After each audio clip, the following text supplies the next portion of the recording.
Hello, my name is Burton Shields. I chose technology in the classroom as my application of learning project for the Seattle Pacific University class EDU6134 Professional Issues.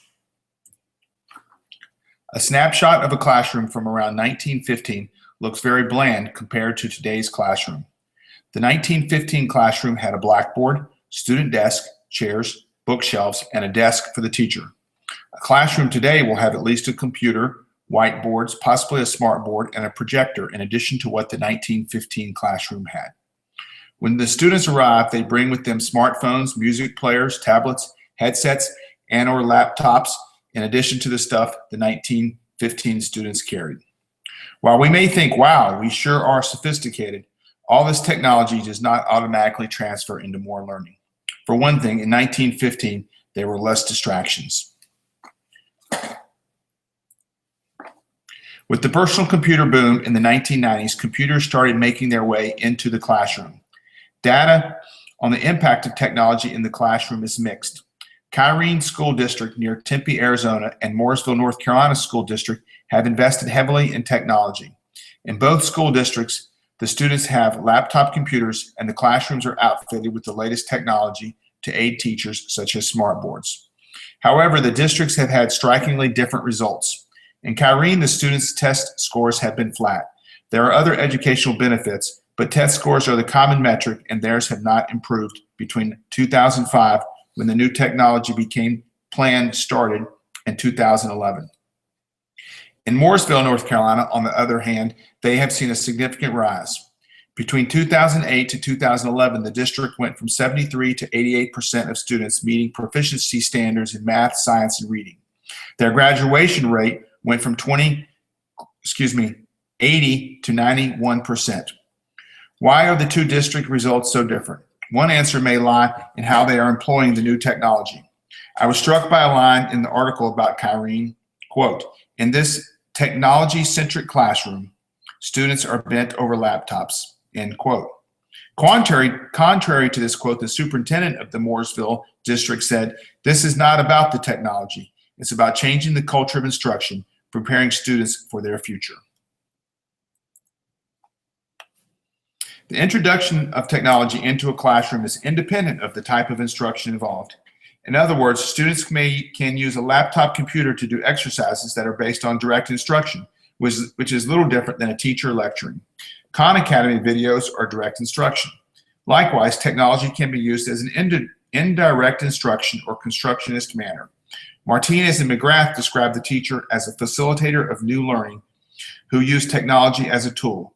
They define the teacher's responsibility as a learning strategist who plans ways to enable students to master complex content knowledge and develop their critical thinking, problem-solving, communications, and collaboration. In their viewpoint, the learning is student-centered, not technology-centered. The technology is simply a tool. Technology is a powerful tool in differentiation. In the article, Education Technology Catching On at Last, the author discusses how reading and math programs on a laptop allow students to progress at their own pace. Students feel a sense of accomplishment based on progression. The programs keep track of student progress. The teachers can use this information to target the students who need more help.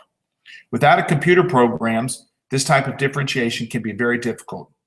How technology is used as a tool is only limited by the teachers and, if allowed, the students' creativity.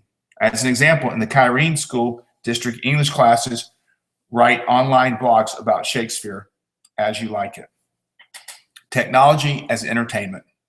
While it is not a teacher's responsibility to entertain, keeping students engaged is an important aspect of learning. In a perfect teaching world, the students are engaged by the content. While this is always the goal, it can be aided by technology. Engagement can be facilitated by different media, briefing slides, video, audio, etc. A teacher who is constantly changing up the media of the lesson can keep the students engaged longer.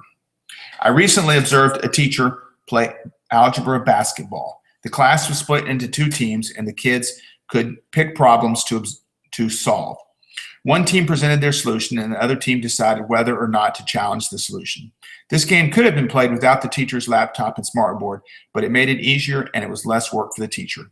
The result is teachers more likely to structure a learning activity similar to this. The students were fully engaged and enjoyed the activity.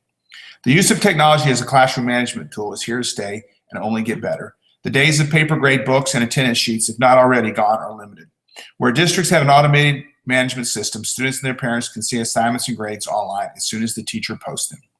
The options for districts and schools are vast. Many options, such as Google Classroom, are free. The 1915 classroom had books, papers, pens, and pencils, and a blackboard, which is probably no different than 1815. Well, 2015 is much different. While Mooresville, North Carolina, and Kyrene, Arizona have welcomed technology with open arms, not all school districts have done so. In New York City, the school district resisted allowing students to carry cell phones into schools until 2014. Now the teachers and schools are trying to figure out how to manage the phones in class. Taylor and Rich note that some education experts believe the schools have a responsibility to help students learn to use their cell phones in an appropriate manner. They also note that by high school, many parents believe students should have the responsibility of figuring out when to use their phones. The reality is that this is very difficult for students. Clay Shirky, a New York University professor of media studies, recently banned cell phones, laptops, and personal technology from class. After many years of believing that the students needed to learn to manage their own devices, that technology supported learning, and that he could be more interesting than the technology, he changed his position. He asked the students to refrain from bringing their devices to class. His rationale was threefold. First was his recognition that multitasking is bad for cognitive work. Multitasking may not hinder immediate performance, but it is bad for long-term memory. Shirky says that multitasking actually degrades performance over the long run through overconsumption. The second reason for banning personal technology was that he could not compete with the likes of Facebook, Instagram, Twitter, etc. Social media sites are designed to get attention. Getting attention is how they make money. Software engineers design functions to grasp your attention. Professor Sharkey came to the realization that competing with these sites was pointless. Finally, and potentially most important, is that when one student is using their phone or laptop, it is disturbing to other students. This was the straw that broke the camel's back. Professor Shirky's findings are reinforced by John Medina in Brain Rules. He says that multitasking is a myth. The brain cannot pay attention to multiple things at the same time. The more a person multitasks, the less they have the ability to pay attention. Multitaskers cannot keep information straight in their brain. It takes time for the brain to switch between tasks, such as reading a text message and listening to the lesson. Each time the student switches between tasks, they lose information and must try and catch up. What does all this mean? Well, all the different technology can be overwhelming. As teachers and administrators think about how to incorporate technology into the classroom, they have to keep in mind that technology is a tool. The focus is the students and how to support their learning. There are too many different products on the market for the teacher to evaluate and figure out if they will support a unit or lesson plan.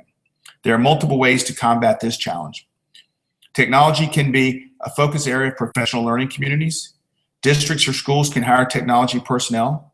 Teachers can collaborate with one another, share best practices.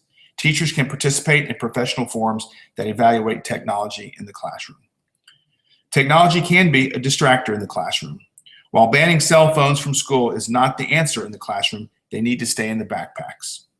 Technology can be a powerful tool. It needs to be structured and planned to support student-focused learning.